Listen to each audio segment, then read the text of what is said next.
छोटा बच्चा था तो वो हनुमान चालीसा का पाठ किया करता था।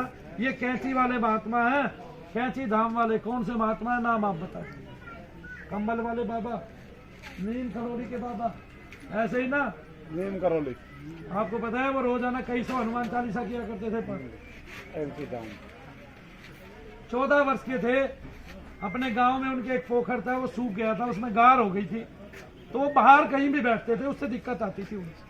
एक बार वो उस गार में जाके खड़े हो गए, उन्होंने देखा वो मजा आ गया, तो जांग तक उनकी अंदर धस गई और वो वहां खड़े होकर पाठ करने लगे हनुमान चालीसा का। और पाठ करते रहे, खूब उच्चारण किया, खूब पाठ किए, काफी देर तक पाठ किया। कितना लाभ हुआ उनको, जीवन में अचूक लाभ हो गया। सारी जिंदगी आप अपने बच्चों के ऊपर अपनी पूरी जिंदगी का पैसा लगा दो, मैं ये कहता हूँ अगर उसने पूरी जिंदगी हनुमान चालीसा पढ़ लिया तो कितने विलक्षण हो जाएंगे।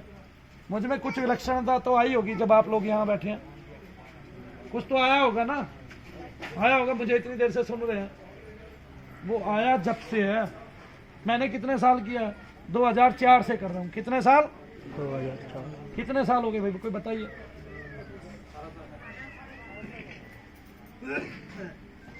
उससे पहले साधारण जीवन था, नौकरियां भी की, शादी भी हुई, सारा काम हुआ। उससे पहले खेला कूदा भी हूँ, ठीक है, थोड़े बहुत दिन बिगड़ैल पने में भी रहा हूँ और फिर ठीक पने में भी रहा हूँ।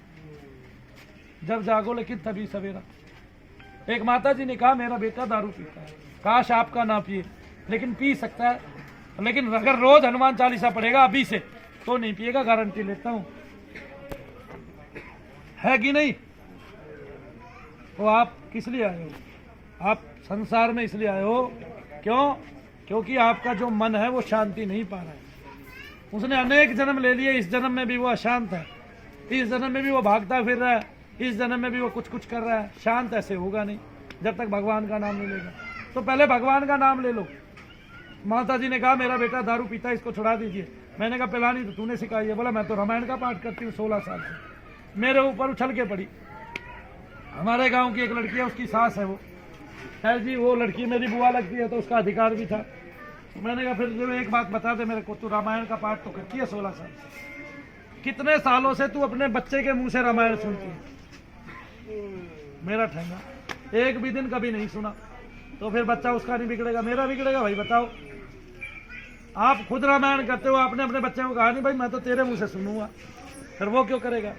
इसलिए मैं बताता हूँ केवल धर्म ग्रंथों को पढ़ाओ अपने बच्चों को और उनको मजबूत बनाओ। इससे नहीं, वो सारे विकारों से दूर रहेंगे, एक भगवान के नजदीक रहेंगे, 2 और अगर भगवत कृपा होगी तो संसार में सबसे ज्यादा विलक्षण रहेंगे, 3 दुनिया के कितने भी प्राइम मिनिस्टर हुए पूरी दुनिया में, कितने भी देशों के, वो अपने यहाँ के जो धार्मिक व्यक्ति थे उनके पैरों में, उनके चरणों में जरूर रहे हैं। ये बात लिख लो, और चाहे उसमें इंदिरा गांधी माता ही क्यों ना रही है कि नहीं?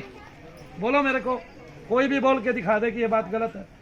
और वो महात्माओं के पास जाते हैं, उनकी शरण ग्रहण करते हैं, उनसे शांति की भीख मांगते हैं, उनके पास जाके शांत होते हैं। क्यों? तो फिर ऐसा बड़ा बनने में फायदा क्या? जब वैसा बड़ा नहीं बना गया तो कोई किसी भी धर्म का हो उसको अपना नाम शुरू से लेना चाहिए। कौन ले रहा है? कोई सोच रहा है मुस्लिम भी ले रहा है? नहीं। 5 टाइम के नमाजी कितने मिलेंगे? कोई नहीं ले रहा है, कोई लेने भी नहीं दे रहा है। समाज में ऐसी उत्पत्ति भी कर दी गई है कि कोई भगवान का नाम लेवे ही ना, भगवान के नाम पे ही वो लगा दिया गया। हमने एक पत्ती निकाली, उस पत्ती से दिखा दिया, आपको चमत्कृत कर दिया, आप आ गए भीड़ में, भीड़ का हिस्सा हो गए। लेकिन देखिए चमत्कृत किया क्यों? क्योंकि आपको एक पत्ती बताई, एक कुपित वायु है, उसमें 5 तरह के तत्व, एक श्राप मिला हुआ है, नजर मिली हुई है, पितृ दोष मिला हुआ है, प्रेत दोष मिला हुआ है, और क्या मिला हुआ है सरदार जी? देव दोष मिला हुआ है। तो श्राप कैसे इकट्ठा हुआ? आपका पितृ था किसी और के शरीर में, तांत्रिक ने बांध के भेज दिया, आपने यहाँ दुनिया भर की जगह दे दी उसको, उसका वो भी बना दिया, उसकी मूर्ति भी लगा दी, लेकिन उसके तत्व वहां फंसे हुए हैं, वो वहां से आपको कोस रहा है। क्या कर रहा है? कोस रहा है। वो वहीं से आपको श्राप दे रहा है कि तू मेरा पूर्वज होकर, मेरा वंशज होकर मेरी गति नहीं करा पा रहा है, तुझे धिक्कार है, जबकि मैंने तेरे लिए बहुत कुछ कमा के छोड़ा है। आपको भी दुख होगा जब किसी दूसरे के अंदर शरीर में आप धस जाएंगे, होगा कि नहीं होगा? विवस्था बस। किसी किसी प्रेत को रोते हुए देखा है? 4-4 दिन 5-5 दिन देखा है? नहीं देखा? मैंने देखा है। मैंने एक बहन का इलाज किया था, 3 दिन 3 रात तक लगातार रोई थी। आंख में आंसू नहीं थे, वो तो पहले ही दिन सूख गए थे, और रोती रोती ही काम कर रही थी। और जब कोई उससे पूछता था क्या हुआ, बोला मेरी माँ मर गई, ऐसे कहती थी। अब क्या कहे, उसको समझ में ही नहीं आ रहा था। रो रही है और रोना रुक नहीं रहा था, अपने आप को रोक ही नहीं पा रही थी, रो ऐसे रही थी, क्योंकि उसके अंदर जो प्रेत था, वो तांत्रिक था, वो बहुत ही ताकतवर था। जब मैंने उसको मारा, वो खीर खाता था, पहली रोटी खुद खाता था गाय की जगह। मैंने जब उसको मारा, पीटा, और मैंने बजरंग बाण से, क्या करके, बजरंग बाण से 1 घंटे तक मैंने वो लेके, क्या बोलते हैं उसको, मजीरा लेके 1 घंटे तक बजरंग बाण गाया, केवल उसी के लिए। और उस लड़की ने कहा कि भैया बहुत सारे तीर आ रहे हैं, मुझे लग रहे हैं, मुझे चुभ रहे हैं। मैंने कहा तुझे नहीं लग रहे, किसी और को चुभ रहे हैं। और जिसको चुभे वो 3 दिन 3 रात तक रोए। उसने भैंस का दूध भी निकाला, फिर दूध भी नहीं पिया, पहली बाल्टी भर के रख देता था फ्रिज में, अंदर ठंडी करके खीर खाता था बना के। आया समझ में, ऐसा काम था। आप लोग ये बातें सोच भी नहीं सकते, ऐसे ऐसे किससे होते हैं। उसी से मनु भैया को अनुभव मिले हुए, ऐसे नहीं। जब मैंने पहली बार किसी का पितरों का पाठ किया तो 3 पितर मेरे अंदर घुस गए थे पेट में, आया समझ में। और मैं अपने गांव से जा रहा था तो मुझे एक बूढ़ा पितर मिला गांव का ही, वो हमारा दादा लगता था। मैं बोला मेरा पैर छोड़, और मेरा पैर बहुत भारी हो गया, मैं पैर नहीं उठा रहा था। बोला तू हमारे घर चल, हमारे घर चल, हमारे घर चल। मैं उसके घर चला गया, मेरे बराबर पे खड़ा हो कहता है इस औरत को सीधी ये बोल, ऐसे अंगली करके, इस औरत को सीधी ये बोल, बाल्टी भर के दूध होता है, बस इतना एक पोरवा कम होता है, तू क्या अपने बाबा को दूध नहीं दे सकती। आया समझ में। उस दिन से वो आज तक लगातार दूध चढ़ाते हैं, क्योंकि सही मायनों में वो इतना बुजुर्ग पितर था कि सही मायनों में ही वो देव था, कि तू अपने बुजुर्ग को दूध नहीं पिला सकती, तू अपने दादा को दूध नहीं पिला सकती। बहरहाल मैं आधे से पौना घंटा हो गया बोलते हुए, और मुझे नहीं लगा, मैं तो बाहर वॉशरूम जाने आया था, ना तो मैं वॉशरूम जा पाया, ना आप यहाँ से उठ पाए। नहीं, एक किस्सा तो मैं भी बता सकता हूँ छोटा सा। वैसे हम मानते नहीं ज़्यादा, मैं ये बात कई बार गुरुजी को भी बोल देता हूँ कि सिखों में पितरों को नहीं मानते, लेकिन जब श्राद्ध आए, मेरे बाबे का श्राद्ध था, फर्स्ट श्राद्ध था, मैंने देखा है उनको, लेकिन जब वो गुजर गए तो उनके बाद जो पहले श्राद्ध आए ना, उसमें हमने किया कि हम नहीं करते कुछ भी, हम ना रोटी बनाई, कुछ भी नहीं किया। तो मेरे मम्मी के स्वप्न में मेरे बाबा जी आए और सीधा उन्होंने आके एक लाठी की खोद मारी, ऐसे मार देते हैं ना, क्या तुम्हारे घर में मेरे लिए एक रोटी भी ना बची। सपन में दिखे तो नेक्स्ट डे मेरा करना पड़ा। दूसरा मैं बताता हूँ सरदारों में पितरों को क्यों नहीं मानते। और भी कोई है यहाँ पे पंजाबी या सरदार जो आप हैं मैं बता देता हूँ। मैं एक ग्रंथ की रचना हुई और उसका नाम था गुरु ग्रंथ साहिब। पहले तो मेरा गुरु ग्रंथ साहिब को प्रणाम, फिर सिखों के 10 गुरु को प्रणाम, गुरु नानक देव जी को प्रणाम। जब उसकी रचना हुई, मैं जो बात बताता हूँ दुनिया में सबसे विलक्षण होती है, और दुनिया उस विषय को सोचती नहीं है। मैं गंभीरता से सोचता हूँ, ध्याता हूँ, और उसमें देखता हूँ ऐसा क्या है।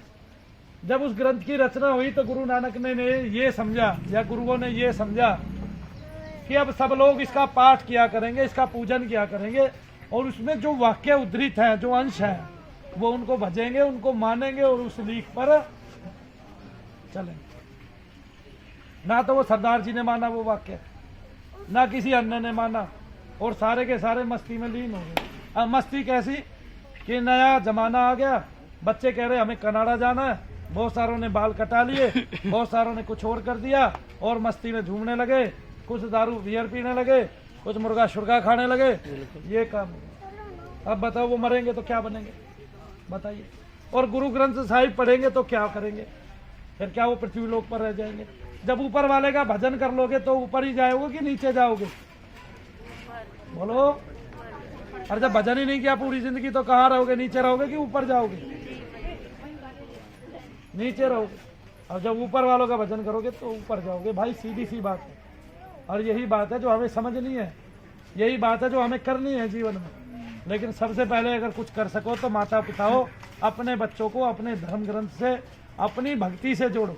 उसको बोलो समाज में कुछ नहीं रखा है, जितना एकांतवास करोगे, जितना भगवान की भक्ति करोगे, उतना तुम्हारी बुद्धि बढ़ेगी, उतनी तुम्हारी शक्ति बढ़ेगी। इसको देख के संसार आपका लोहा मानेगा ही मानेगा। जिसने समय खोया है किसी एक विषय पर, उसको वो विषय ज्ञात हो गया। आप बताइए दुनिया में ऐसा कौन सा धाम है जहां पर जाकर सर नहीं घूमते लड़कियों के? बताइए। आप मुस्लिम हैं बहन जी, आप दरगाह पे जाते हैं बेटे, वहाँ लोगों में जिन जिन्नात आते हैं उनके सर घूमते हैं, चिल्लियाँ लगाते हैं कि नहीं लगाते? बालाजी जाते हो वहाँ चिल्लियाँ लगती है कि नहीं लगती है? सजावट में जाते हो वहाँ चिल्लियाँ लगती है कि नहीं लगती है? और किसी भी धाम में जाते हो वहाँ चिल्लियाँ लगती है कि नहीं लगती है? यहाँ कितनी लगती है बताना जरा। कोई पहली बार मार दे, दूसरी बार फिर काम खत्म। क्यों? क्योंकि हमने अगर विलक्षणता हासिल की है तो हम विलक्षणता करके भी तो दिखाएंगे। भगवान का भजन कोई नहीं चल रहा, भगवान का भजन, अरे रहने दो, बना लो भाई। भगवान का भजन करना है, भगवान का भजन करो। भगवान का भजन ही तो विलक्षण बनाएगा आपको, और जब विलक्षण हो जाओगे तो अपने आप दुनिया जान जाएगी। आपके वक्तव्य पे आप मुझे क्यों सुन रहे हो? कुछ अच्छा होगा तभी तो सुन रहे हो। मैं सत्संग भी नहीं कर रहा, मैं तो सीधी बात कहता हूँ, मैं महात्मा भी नहीं हूँ, मैं गृहस्थी हूँ। सीधी सी बात है, मेरे भी 2 बच्चे हैं, मैं उनको भी कुछ ना कुछ ज्ञान दे के जाऊँगा, सिखा के जाऊँगा। लेकिन मैंने जो सीखा है ना वो करके सीखा है। कर्म के बिना पुरुषोत्तम नहीं हुआ जा सकता। मैंने फिर कहा जो सन्यासी है वो अकर्मी हो जाता है, वो कर्म करता ही नहीं। वो कहता है जब मुझे संसार से कुछ नहीं चाहिए, मुझे कर्म क्यों करना। जो योगी है वो क्या करता है? वो ये कहता है मैं कर्म करूंगा और पाऊंगा भी खुद। लेकिन जो गृहस्थ है उसको कर्म करना तो माँ के गर्भ से ही आता है। वो कहता है मैं कर्म भी करूंगा, मैं बांटूंगा भी, और मैं संसार को कुछ दे के जाऊंगा। गृहस्थ से बड़ा कोई सुख नहीं, और गृहस्थी से बड़ा कोई धर्म नहीं, और गृहस्थी से बड़ा, गृहस्थ से बड़ा कोई धर्मात्मा नहीं। ये बात लिख लो संसार में, आगे ना। तो जब आप गृहस्थ हैं तभी आप सबसे पहले तो समाज का उत्थान करने के लिए उसको अच्छे वंश देते हो। आपके वंश की गति होती है, आपके यहाँ संतान आती है। अब आपने अगर उनको अच्छी सीख दे दी और उन्होंने 10 लोगों का भविष्य बना दिया तो आपने अपना गृहस्थ निभा दिया। बुरी दी तो 10 लोगों का भविष्य कहाँ बना भाई? अच्छी दी तो तभी तो बनेगा। बुरी दोगे तो कैसे बनेगा? बता दो मेरे को। बन जाएगा बुरी से भी, बुरी से नहीं बनेगा। तो अच्छी सीख दोगे, अच्छा भजन कराओगे, अच्छा नाम लिवाओगे बच्चों से, तो वो अच्छा सबक सीखेंगे। अच्छा सबक सीखेंगे तो अच्छा ही कार्य करेंगे, और अच्छा कार्य करेंगे तो अच्छा ही कहलाएंगे। बहरहाल आपकी जो समस्या है उस समस्या को भी हम निपटाने के लिए तत्पर हैं। अभी मैं उनको बुलाता हूँ, वो आपकी यहीं पे बैठ के हर्ष भैया चेकिंग कर देंगे या दूसरे भाई चेकिंग कर देंगे। आपने सबसे पहले ये देखना है कि आपका पेट ना भरे। किसी ने पेट भरना है, चावल दाल से भरो। आपको बस ये जानना है कि आपके घर में निगेटिविटी है कि नहीं है, और है तो वो किस रूप में है, कितने दिन से है, बस ये पूछ लेना। निकालना मेरा काम है, कष्ट में मत आना मेरे भाई बहनों, ठीक है। मैं मनु भैया हूँ, मैं आपके साथ हूँ, सत्य का मार्ग मैंने पकड़ा हुआ है। मैं झूठ फ्रॉड किसी के साथ कर नहीं रहा। किसी ने अगर यहाँ पे कोई क्रिया कराई है और करा रहा है, उसको लगे कि मैंने कभी भी किसी भी पल उसके साथ फ्रॉड किया है तो ठीक है। बहरहाल मैं जो जोड़ रहा हूँ वो आपके लिए जोड़ रहा हूँ।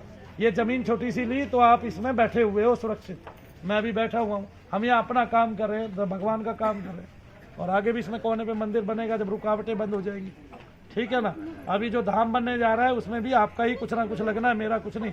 मेरा तो ये पसीना लगेगा और थोड़ा थोड़ा करके आपका श्रेय लगेगा, और आप बेशक अपना ताला लगा के जा सकते हो, ठीक है। और ऐसा भी कर सकते हो मुझे घुसने ना दो, आ गया ना, कह देना भाई तुम्हारा क्या लगा हुआ है। बोला पसीना, बोला ले 1 बाल्टी पानी ले जाना ले, ठीक है ना। तो शांति के साथ, मैं चाहता हूँ कि सब शांति के साथ रहे, शांति के साथ काम करें, क्योंकि जो माहौल मुझे अच्छा लगता है वो मिलना चाहिए ना, अगर मुझसे काम चाहते हो तो, है ना। मैंने मौन किया इतना, और अब आप जो है मुझे बोलने पे मजबूर करते हो तो ज़्यादा होता है। मैं चाहता नहीं किसी का दिल मेरे कारण दुखे, मैं चाहता नहीं। मैं जब सबकी सेवा करने वाला हूँ, ठीक है, तो मुझसे सेवा ही कराई जाए ना। बहरहाल हमने 500 ऑपरेशन ऐसे टाल दिए हैं जो कुपित वायु के कारण लोग परेशान थे, जिनको घुटनों के ऑपरेशन बताए थे और कहाँ कहाँ के ऑपरेशन बताए थे। 1 आध 2 4 तो यहाँ भी बैठे होंगे जिनको ऑपरेशन बताए हुए हैं, कमर का, घुटनों का और गर्दन का। कौन कौन लोग हैं यहाँ पे? वो माता जी, आपको भी ऑपरेशन बता दिया, गले का नहीं, घुटने का, और 2 ही है वहाँ। तो जिन लोगों को ऑपरेशन बता रखा है वही लोग यहाँ रुकेंगे, बाकी अपनी क्रिया करा के घर जाएंगे दीप जला के। 25 दिन तक हमारे यहाँ देवता काम करते हैं। क्यों काम करते हैं? क्योंकि देवता की मजबूरी है। क्या मजबूरी है ये सुन लो मेरे से। मैंने जो आपसे लिया वो देवता को सौंप दिया, देवता को दे दिया, देवता के काम पे लगा दिया, मेरी कोई जिम्मेवारी नहीं है। हाँ, मैं आपके साथ लगूंगा तब जब देवता से पूरा काम नहीं होगा तब मनु भैया करेंगे, क्योंकि हम आखिरकार मानव है, हम ज़्यादा मेहनत करनी जानते हैं। हमने कस्सी भी चलाई हुई है, हमने वो बहन जी वो भी ढोया हुआ है, तूने नहीं ढोया हुआ, ठीक है, मैंने गोबर भी डाला हुआ है, ऐसे नहीं है। और ग्रेजुएशन पोस्ट ग्रेजुएशन करते हुए तो मैंने एक साधारण जीवन जिया है। मैं साधारण मनुष्य हूँ, साधारण से हटके कुछ नहीं हूँ। मैं आपका भाई हूँ, इसलिए मेरी राखी, मेरी कलाई पे दुनिया में सबसे ज़्यादा राखी बनती है। और मेरा एक ही त्यौहार है, रक्षाबंधन। आगे समझ में, मैं कोई बाबा नहीं हूँ, मैं भगवान का छोटा सा भक्त हूँ और बस उतना ही बना रहना चाहता हूँ। मुझे इससे ऊपर जाने की कोई लोड़ नहीं है। लेकिन हाँ, मैं ये जरूर चाहता हूँ कि जो विधा मैंने पाई है वो मैं संसार को सौंप के जाऊँ। और कम से कम जहाँ मैंने 500 ऑपरेशन 3 महीने में बचाया, 3.25 महीने में जो भी मेरा समय लगा है, आप लोग भी सारी जिंदगी के लिए जाप करें, जिससे आपको तो ये समस्या आए ना, आपके पास बैठने के वालों को भी ये समस्या कभी नहीं आएगी। क्योंकि अगर किसी को ये लगता है कि मैं ज़्यादा बीमार हूँ, वो मेरे पास सो सकता है उस बेड पे जिस पे मैं सोता हूँ, तो उसको पता चलेगा भैया के पास सोने का भी कितना लाभ होता है। फिर तो मान लोगे ना, आगे ना सबको एक साथ घर में ले जा सकता, मेरा बेड छोटा सा। हाँ, मैं सबकी आंखों में लालच देख रहा हूँ भाई, सब ये सोच रहे हम भी सो जाएं आज भैया के साथ, खाना का खाना फ्री मिलेगा, है जी। और भाभी ने कई प्रकार की मिठाइयाँ भी जमा की हुई है जी। नहीं, यूं तो मैं कल इंद्रलोक में गया था, आपके लिए बहुत कुछ लेके आया हूँ, ठीक है ना। वीडियो देख लेना। हाँ, इंद्र देवता से मैंने पत्थर के टुकड़े मांगे थे, सब अपने अपने घर ले जाना, एडिया घिसना, आपकी फटी हुई एडिया ठीक हो जाएगी। हाँ, आगे समझ में आया, समझ में। हाँ, कभी ये मानो पत्थर चमकता हुआ है, चमकता हुआ नहीं है। वो तो पवन देवता ने इतनी आंधी फेंकी यहाँ से, इतना तूफान आया था ना उस दिन, जिस दिन पेड़ गिरे थे, वही पत्थर उछल के जो है वहां चले गए। आगे समझ में। जय शनिदेव सबको। जय शनिदेव।